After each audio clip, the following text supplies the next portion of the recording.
تصمیم گرفتن برای ترک شغل و تغییر محیط کار رو میتونیم یکی از مهمترین بخشای مسیر شغلی افراد بدونیم.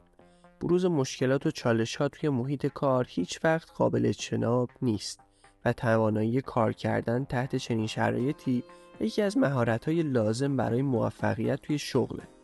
اما رسیدن به خودآگاهی و درک نارضایتی از شغل توسط خود فرد و تصمیم گیری برای تغییر محیط کار از همه چیز با ارزش تره.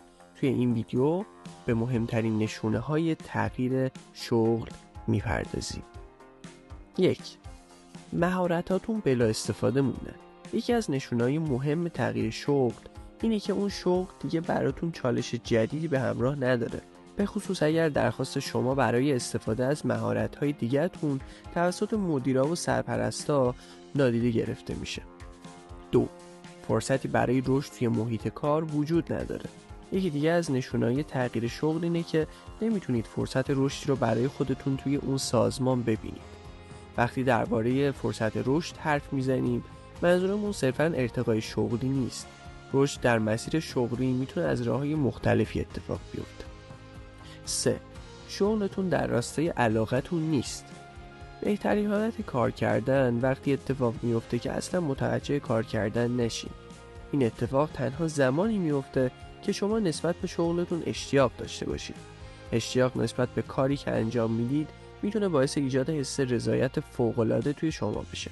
از طرف دیگه وقتی با علاقه به کار مشغول هستین، بهره‌وری بالاتری دارین و خروجی‌های بهتری هم خواهید داشت. در غیر این صورت بعد مدتی احساس میکنید که مهارتاتون در حال تلف شدنن و از علایقتون فاصله گرفتید. اینجاست که باید کم کم به فکر تغییر شغلتون باشید. محیط کارتون سمیه. محیط کار ناسالم میتونه روی مسیر حرفه‌ای و رضایت شغلی شما تأثیر منفی بذاره. از جمله محیط‌های کاری ناسالم میتونیم به سازمان‌هایی اشاره کنیم که توی اونها شیوه‌های مدیریتی تنبیهی و کنترلی اجرا میشن. بی‌اعتمادی و عدم صداقت وجود داره، کارمندا تحقیر میشن یا مورد تعرض قرار میگیرن. و 5.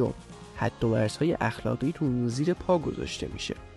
اگر برای انجام مسئولیت‌های شغلی خودتون مجبور هستین اصول اخلاقیتون رو زیر پا بذارین، بهتره به تغییر محل کار فکر بکنید.